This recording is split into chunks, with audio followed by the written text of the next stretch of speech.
Pemirsa, rentang bulan Mei hingga Agustus biasanya ditunggu-tunggu kalangan generasi muda, bahkan anak-anak hingga dewasa, untuk menyalurkan hobi layangan.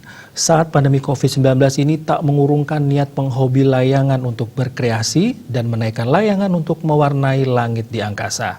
Namun, tali layangan juga menjadi momok bagi pengendara motor di jalanan.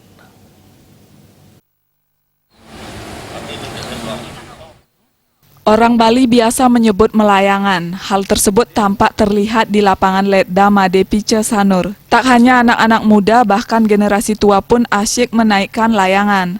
Melayangan sudah melekat di sebagian besar anak muda di Bali. Menurut penghobi layangan Kadek Angga Anjas Putra, meski dalam masa pandemi COVID-19, ia tetap menjalani hobi ini.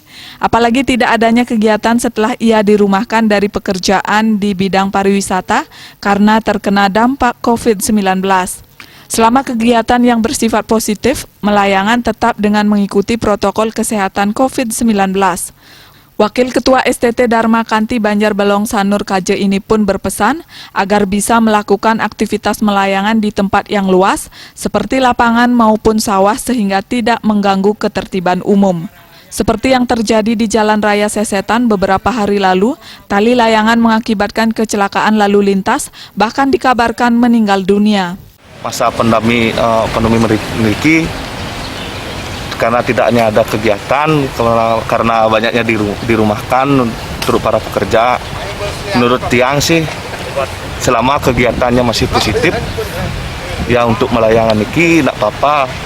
Cuman satu pesan aja untuk melayangan, kalau bisa sih di tempat yang luas, gitu.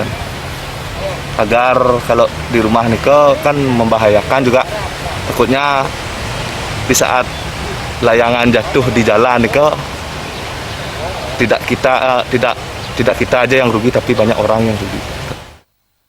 Sebelum pandemi COVID-19, lomba layangan biasanya rutin digelar di beberapa wilayah di Bali dan sangat ditunggu-tunggu oleh penghobi layangan. Kini di masa pandemi, ukuran layangan besar seperti bebean dan janggan jarang terlihat mengudara di langit Bali. Hal itu disiasati dengan membuat layangan yang tren saat ini, yakni layangan celepuk. Karena layangan ukuran sedang 2 hingga 3 sudah cukup untuk menaikkan layangan, tidak memerlukan orang banyak. Yang sebagai pecinta hobi layang-layang kan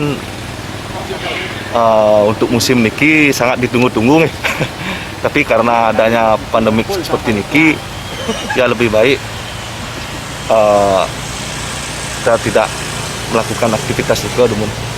Karena mungkin zamannya layangan celepuk, karena banyak yang menaikkan celepuk, ya itu aja yang ditunjuk dulu.